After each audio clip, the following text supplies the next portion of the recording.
So many HVAC companies think that overtime is just a seasonal inconvenience, which could be true. But here I want to show you how to calculate it. How do you calculate, what percent of paid hours is overtime hours? And so then you can know whether overtime is more of a, controlled release valve or a structural sign that your service operation is running, beyond capacity and you might need to hire more people. And so let's get started. What I want to show is by month, how many paid hours that weren't overtime versus how many overtime hours, and then a percent of overtime. And then create this chart, which will just show hours, this is paid overtime hours versus the percentage of overtime. And then here I want to show how to create like a pretty cool little heat map that'll have a benchmark. So say, things can highlight more, based off of, the value that you put here. And it makes sense, winter and summer months are, peak versus, spring and fall. Okay, so in the data set, which we have here, and if you want this, there's a link to download it. And if you can't find it, shoot me an email. Pretty straightforward data set. You can recreate this from like your Service Titan export or from whatever software you're using. You should be able to recreate this. And all we have to do is just create this field here to do pretty much everything. So what we need is we need to know what month is this date, because we have a lot of rows here. We have 9,000 rows. And so all you have to do is first put your data in a table. So press Ctrl+T. If I press Ctrl+T, I can't do anything because it's already in a table.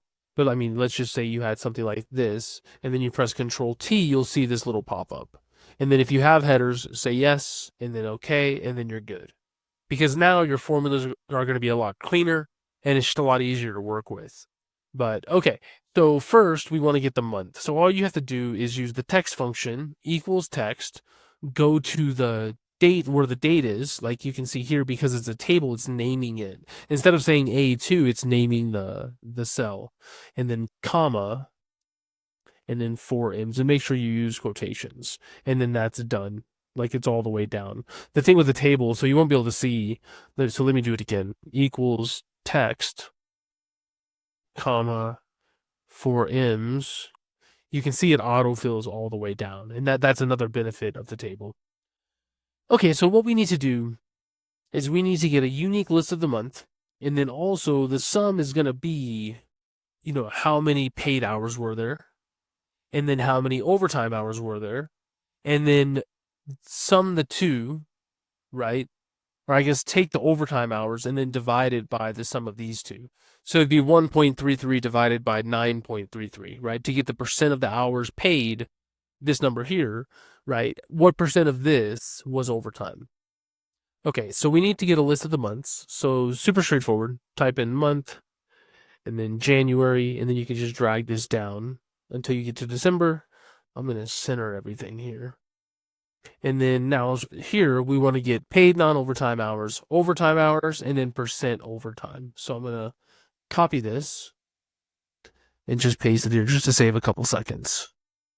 Okay. I say save a couple seconds. Let me just make this a little more to where it can wrap the text, and then just a little bit of housekeeping to make it look a little bit more presentable.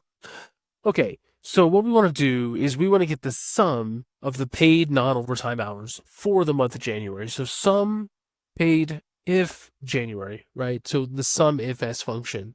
Sum this if this is B3, which is January. And then if you press Control-Shift-1, you can format it. Okay, so we have the paid non-overtime hours, and now we want the overtime hours. And one of the reasons you want to use the table is because it's a lot cleaner. You can just see what's going on, right? It's like, okay, I'm summing the regular hours where the month is, B3. So just to show you, I'm going to type everything in. I'm not even going to go to the other tab. So actually, we don't want table. We want sum if s, and now we want table. And then from here, you can also see everything, right? So we know it's overtime hours. We want to sum that, and then we want to sum it where the month, make sure to close your brackets, is January. Control-Shift-1.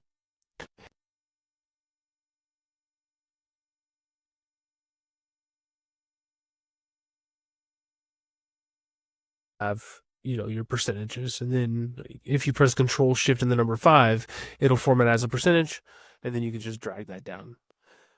Okay, so now we want to create that chart with the column of the overtime hours and the line of the percent of hours that were overtime. So hold down the Control key and then a overtime rate by month. Good here, good here.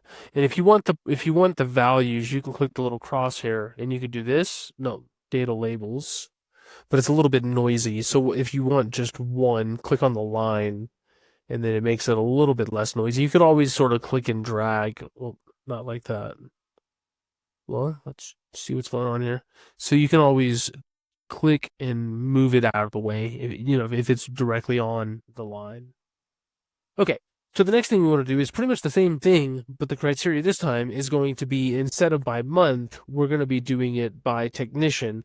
And also what we have to do, which is a little bit confusing, is we need to put both of these into one formula, right? So we need to see what was the total amount of overtime and divide that by paid hours. So instead of summing non-overtime paid hours, we're going to sum the paid hours column, which is this column here. And this is just, so to get the unique list of the technician, I'll just type in the word technician, and then we want to use the unique function, overtime worked. We want the number of overtime hours, and we want to divide it by the total hours paid. And the total hours paid is inclusive of the non-overtime paid plus the overtime.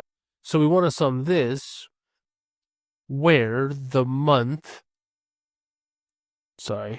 table month is January, and then comma, and then again the table technician is the blue, the row of C18. You want to put the $ in between the letter and the number. So essentially you want to put the $ before the row to lock the row.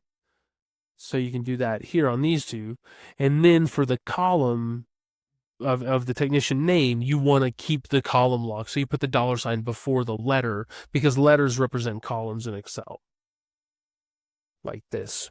So now you're good, but when you drag it over, you're going to see you get the same problem here. And the reason is because this is changing, right? So we want overtime hours. We don't want is overtime department. Keep holding down Control and Shift and press the down arrow. And now you have everything highlighted. Go to Home, Conditional Formatting, highlight cells greater than, and then click on this cell here. Click on the 25%. And then now you can see, okay, makes perfect sense. Summertime months, we were slammed. But if you wanted to, see a different variance or see a different benchmark number, then you can see it that way. And so you can see here winter and summer. But if you make it a lower number, I guess everything, let's see. Yeah, so you can sort of see it works even on the non-peak months. But yeah.